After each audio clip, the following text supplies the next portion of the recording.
It is Monday, December 1st, and we have a big show, a major Oval Office address we're hearing happening today on Venezuela. Also, all asylum decisions have been paused, effective immediately and indefinitely after another Afghan national who entered the country under Biden's Operation Allies Welcome tries bombing the Texas Fort Worth area. What is happening? And Tim Walz in the hot seat, everybody turning on the governor, and for good reason. Well, President Trump speaking to Venezuelan President Nicolas Maduro and reportedly giving him a stern ultimatum: leave the country or else. But as far as potential military action against the South American country, Trump is keeping his cards close to the vest. We consider Venezuela to be not a very friendly country. They send millions of people, really, and probably a number in excess of that.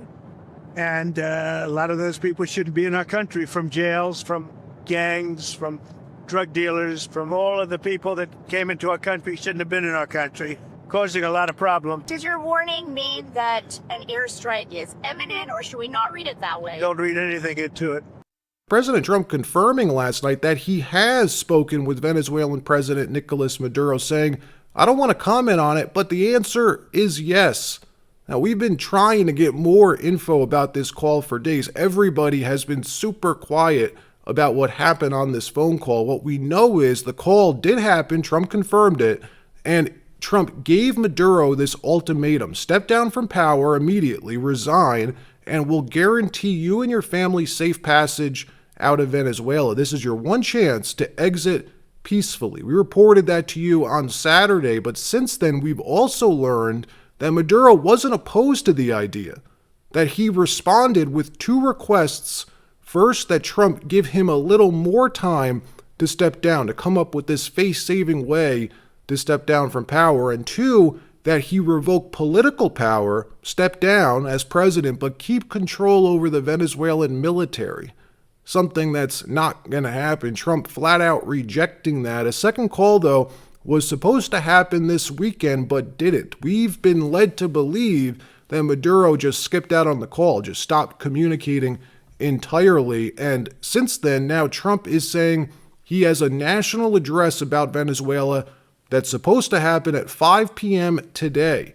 And look, as we know, the primary goal here is regime change, but there are a ton of downside benefits should Maduro step down, especially if he does so peacefully. If Trump can pull this off without firing a single shot, all he's doing is just doing it diplomatically with wielding real American power, including a mass reverse migration effect. Get this, there are 8 million Venezuelans in exile. 8 million.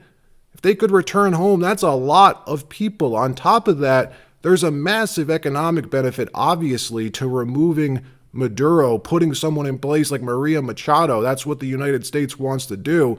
And D.C. no longer beating around the bush here about the drug angle. Both sides of the aisle appearing to agree that Maduro has to go. And look, you could say what you want about this.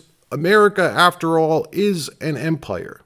That's what empires do. We have strategic interests in the region. Biden did the same thing in Ukraine. Before that, we did it in Afghanistan. We did it in Libya. We did it in Syria, which, in my opinion, had no net positive impact at all. At least this time it's in Venezuela. It's our own sphere of influence. Representative Maria Salazar yesterday explaining the real reason she says this is happening. Watch. This is not going to be hard.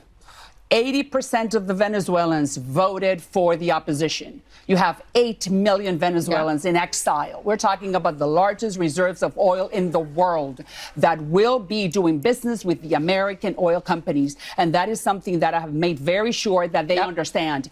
American companies in Venezuela for the next 100 years. All right. Well, you heard it. We'll keep you posted on this because something is about to happen vis-a-vis Venezuela. President Trump freezing all asylum decisions following the shooting of 2 National Guard members in D.C. last week. The asylum freeze taking effect immediately and indefinitely. Trump speaking about this on Air Force One, confirming the only thing that can fix this mess our country is in is reverse migration, which is where all people or groups who immigrated here under Joe Biden return to their original place of origin. No more targeted deportations, no more Mr. Nice Guy, no more placating to the moderates and the leftists and walking the fine line where ICE can only deport the worst of the worst criminal aliens. No, everybody who entered illegally must go. That's the new policy. And on top of that, legal migration to the U.S. hereby paused, frozen, starting with asylum. Watch. Plan to pause asylum into the U.S. I think a long time. Can you give any kind of time? What's we a don't long want those time? people. We have enough problems. We don't want those people. Is that a year, 2 years? No time limit. And then But it could be a long time. you said that. We don't want those people. Do you understand that? I understand. Do you understand it? I understand. Who what are you're you saying. with? I'm with News Nation. So Okay, my News name's Libby Nation. D. News Nation. Great. Right. Thank you. Let me just tell you something. We don't want those people. Does that make sense? You know why we don't want them? Because many of them are no good, and they shouldn't be in our country. What do you mean by those people? Can you clarify? People from different countries that are not friendly to us, and countries that are out of control themselves. Countries like Somalia that have virtually no government, no military, no police. All they do is go around killing each other. Then they come into our country and tell us how to run our country. We don't want them. How many countries roughly would you put on that list? She said how many? Yeah, how many countries? Yeah, would you there a put on that list? list? Well, I guess we gave you 19, right? And there's probably more than that. Is that what you mean when you mean third world countries, those 19? No, I don't think they're all third world, but in many cases they are third world. They're not good countries. They're very crime-ridden countries. They're countries that don't do a good job. They're countries that don't register from the standpoint of success. And we, frankly, don't need their people coming into our country telling us what to do. When you talk about I'm denaturalization, talking about like Somalia, where you have a congressman goes around telling everybody about our Constitution, and yet she supposedly came into our country by marrying her brother. Trump posting this chart on Truth Social yesterday showing the share of foreign-born people embedded in the U.S. population today higher than any point in U.S. history, and not by a little, by a lot, even greater, even higher than the great wave of immigration in the early 20th century. 1 in 6 people living in the U.S. today are foreign-born. That's the highest share ever. That's 53 million people. That's a lot of people. 53 million extra people for Americans to compete with. Compete on buying homes, on finding jobs, and half of them, more than half, 53% of foreign-born households use at least one welfare-type program. Programs paid for by American tax dollars. Elon Musk posting this clip of Stephen Miller explaining the scheme that let all of these people in. Elon saying, this is what happened. All of it is true. Watch. It for your audience perfectly, Sean. This was not a loophole. The Biden administration, Secretary of Homeland Security Alejandro Mayorkas, devised a scheme to fly illegal aliens into the country and then to escort them en masse across the border by the millions, and to give them something known as parole, which gives them a work permit, which gives them a social security number, which gives them access to the voting booth. This was the plan all along, to get them here illegally so they can get free government benefits, get hooked to welfare, and be able to participate in American elections. This was an attack on democracy by the Democrat Party. It's the same attack that we see, Sean, when you have California, a sanctuary state, that is refusing to turn over even illegal alien criminals and gang members to ICE. So these are illegal aliens in California who have been arrested by California police, by California law enforcement for serious crimes, for crimes against children, for felonies, for crimes that threaten public safety, and they are refusing to hand these criminal illegal aliens over to ICE. Instead, they're freeing them back into the cities to offend and offend again. Trump doubling down on this reverse migration policy after 2 National Guardsmen were shot in D.C. last week, shot by an Afghan national who was brought here after the withdrawal from Afghanistan in 2021. Then a second Afghan national arrested as well, trying to bomb the Texas Fort Worth area. Well, this just in, we have a Fox News alert from Brooke Taylor. You won't believe this. DHS is confirming that an Afghan national was arrested Tuesday after posting a video of himself on TikTok indicating he was building a bomb with an intended target of the Fort Worth area. Mohammed Dawood Al-Okazai is charged at the state level with making a terroristic threat. According to DHS, listen to this. He came to the United States as part of Operation Allies Welcome. So here you have it. This happened Tuesday. Texas Department of Public Safety. This is a second Afghan national, second one this week. Operation Allies Welcome. He had a terror plot. We know it comes the same week that deranged individual, that alleged assassin, took out two of our heroic National Guard, came here on the same program, Operation Allies Welcome, a program that we were assured time and time again by Mayorkas, by Jen Psaki, by Joe Biden himself was safe and secure. But here we have a second data point in 1 week that it was not safe, it was not secure. And we've got to look very hard at this program as President Trump is vowing to make change. Who the hell are these people? Why are they in our country? Both Afghan men entering the same way under Biden's Operation Allies Welcome. Allies Welcome. What does that mean exactly? These 90,000 Afghan nationals that Biden let in, they weren't normal refugees, folks. They were Afghanis who decided to help the U.S. during the war, who basically turned on their own country to help us, working as translators, as spies for our military, for CIA. That's who they are.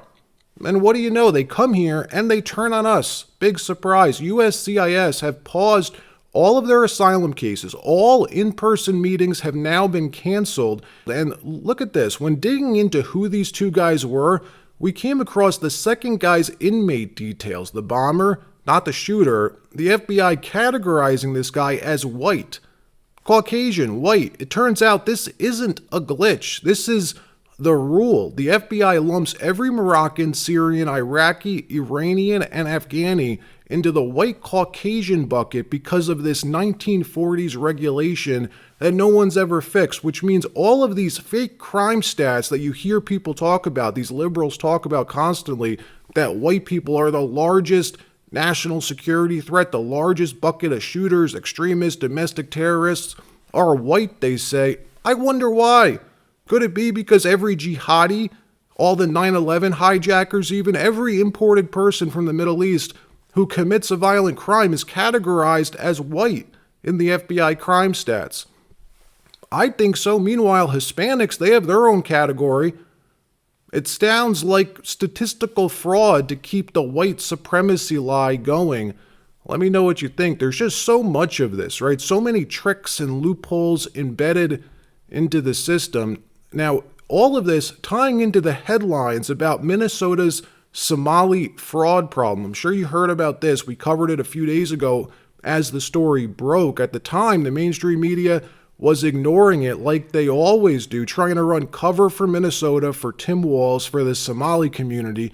But that only lasted so long. The story, the fraud has been verified. In fact, the facts about what's happening there only getting worse. It turns out it's not hundreds of millions in stolen tax dollars. It's billions in tax dollars stolen through fake autism Medicaid claims by Somalis living in Minnesota, in and around Minneapolis, and not just sent back to Somalia, but sent back to Al-Shabaab, an Al-Qaeda terror group. The New York Times even admitting the sheer breadth of the fraud, writing this, how fraud swamped Minnesota's social services system on Tim Walz's watch. Yes, the New York Times blaming Tim Walz. You don't see that every day, which means every other mainstream outlet's now jumping on the bandwagon. Watch Tim Walz get grilled about this yesterday, asked, do you take responsibility for overseeing the largest fraud in state history? Tim Walz says, no, he takes no responsibility. In fact, even asking me that question is racist. Racist, he says. Watch.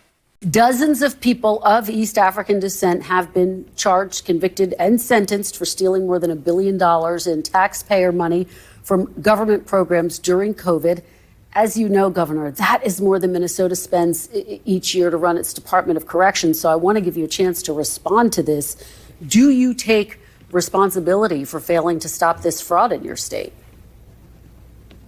Well, certainly I take responsibility for putting people in jail. Governors don't get to just talk theoretically. We have to solve problems. And I will note, it's not just Somalis. Minnesota is a generous state. Minnesota is a prosperous state, a well-run state. We're AAA bond rated, but that attracts criminals. Those people are going to jail. We're doing everything we can. But to demonize an entire community on the actions of a few, it's lazy. Federal prosecutors now charging dozens of immigrants from Minnesota's Somali community for schemes involving fake child nutrition aid during COVID and fake autism Medicaid claims and fake housing claims, costing Minnesota taxpayers billions of dollars. These people, they set up shell companies, use ghost billing to make these claims, and then cash wired the funds overseas to Al-Shabaab.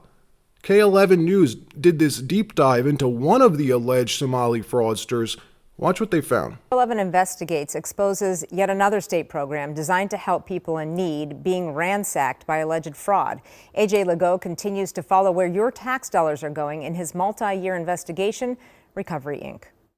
So there's this company that built under my insurance named Action Therapy LLC. They're based in Minnesota. A Minnesota man takes to TikTok in a series of videos. Y'all just look at the numbers. And he emails Care 11 Investigates alleging Medicaid fraud. They're billing. Never been there before. Never even heard of it until recently.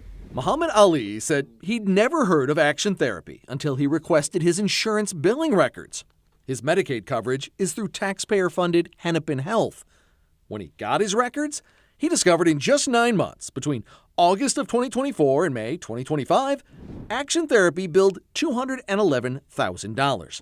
It was not all approved, but the records show they were paid nearly $85,000, he says, for doing nothing. They run up them digits, man. Muhammad currently lives in Kenya, but still questioned the charges in his name.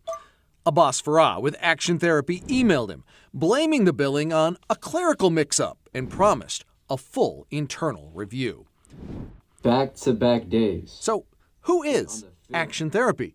When Care 11 first started investigating back in June, this was their website. It claimed they are psychotherapists. Right away, we found red flags. Action Therapy's website listed their non-working phone number as 012-345-6789. Then, their website went dark. In July, a new company website launched. This time, it claims they provide adult rehabilitative mental health services, known by the acronym ARMS, which focuses on real-life skills like budgeting, cooking, personal hygiene, medication management, transportation use, and healthy communication. ARMS is a Medicaid program overseen by the Minnesota Department of Human Services. The ARMS, or the Adult Rehabilitative Mental Health Services Program. Just last week, Acting U.S. Attorney Joseph Thompson flagged ARMS as yet another program the feds are investigating for rampant fraud, as he announced federal wire fraud charges in the wake of Care 11's investigation into the Housing Stabilization Program. The level of fraud in these programs is staggering. Not cool at all. And that's just one of dozens of these fraud schemes, dozens of these people arrested and charged. And it's only getting worse. Imagine if Trump didn't win in November. We'd never know about any of this. It would just be happening in the background, sucking from our system. The Trump administration, they may not be doing enough, but you can't deny what they're doing is an improvement. That's for sure.